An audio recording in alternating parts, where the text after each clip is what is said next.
Welcome to the Real Estate Espresso Podcast, your morning shot of what's new in the world of real estate investing. I'm your host, Victor Menashe.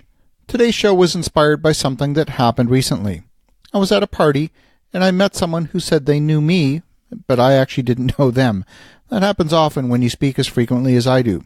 She was asking me about the projects we have underway, and she was telling me about the ideas she had for flipping houses in our local market, something she had never done before.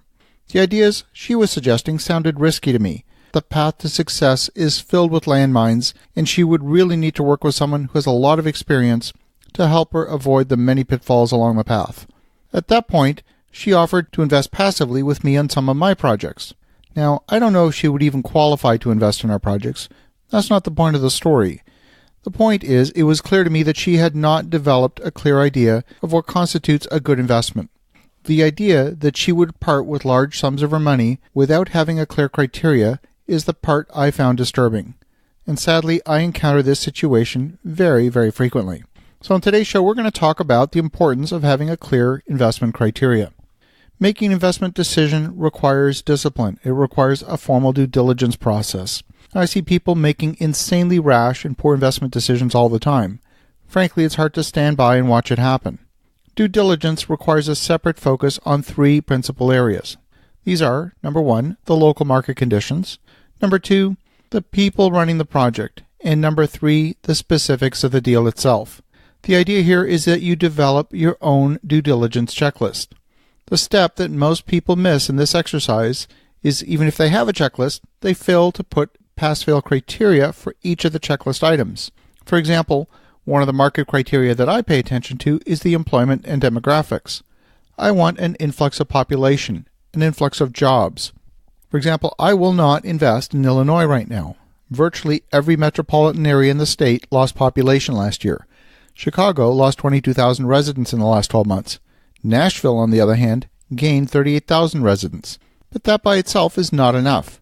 I want to see financial health in the community. If the city's on the verge of bankruptcy, it's going to be difficult for the city to attract investment in new businesses. I look at the overall supply-demand situation to confirm the market conditions are truly favorable for investment. If there's much more supply than demand, it's going to be difficult to create value in the market. Business is all about solving real problems, and if there's an excess of supply, whether it's because people are leaving or it's become overbuilt, the outcome's kind of the same. If there's an excess of supply, there's no reason to invest. When it comes to the team, I look deeply at the people who are sponsoring the project. I look at their track record. I want to see projects that have experienced adverse situations to see how the team handled those situations. The deal itself also has to meet very specific criteria. My own due diligence checklist consists of about 60 items. The most comprehensive list I've ever seen had 151 items. But frankly, I consider that longer list to be excessive. Many of the items on that longer list were duplicates in my opinion. The list doesn't need to be excessive, but I believe a due diligence checklist of somewhere between 40 to 60 meaningful questions is about right. The questions should be categorized by grouping.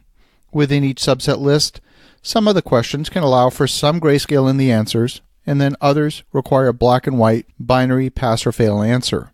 If you color code the answers in the checklist, you'll be able to see at a glance in a couple of pages whether the deal is going to work or not. You'll see if there's a few solvable problems, or if there's too many problem areas to overcome. If the problems are confined to a few areas, you might be able to have a meaningful negotiation with the deal sponsor. But I've got to warn you, there are situations where I've seen investors, having spent a lot of time in due diligence, proceed with an investment because they become emotionally invested in the project. And that's the trap of deal momentum. As an investor, you need to develop your own investment model. Some deals are a little too complex to model on your own. In that case, it might be okay to use the sponsor's financial model, but you've got to be willing to dig deep into the model and check the math. Even if the sponsor isn't trying to trick you, even the best folks sometimes make mistakes. And I often discover errors in financial models. Usually they're minor, but sometimes they're not. An error at this stage of the game is much cheaper to fix than a year or two from now, if it can ever be fixed. Today's episode is really for the newer investor. Take the time to look at a number of deals. Take the time to form your own investment criteria. Take the time to create and refine your own investment due diligence checklist. Ask the deal sponsors to provide answers to your questions. It's going to take several iterations to develop a checklist that you truly feel confident in. You might refine that checklist over a period of months or years. That doesn't mean you should wait until the checklist is perfect before you make an investment. The simple act of having a checklist and a defined process for making decisions, that's going to put you years ahead of the vast majority of investors. As you think about that, have an awesome rest of your day. Go make some great things happen. We'll talk to you again tomorrow.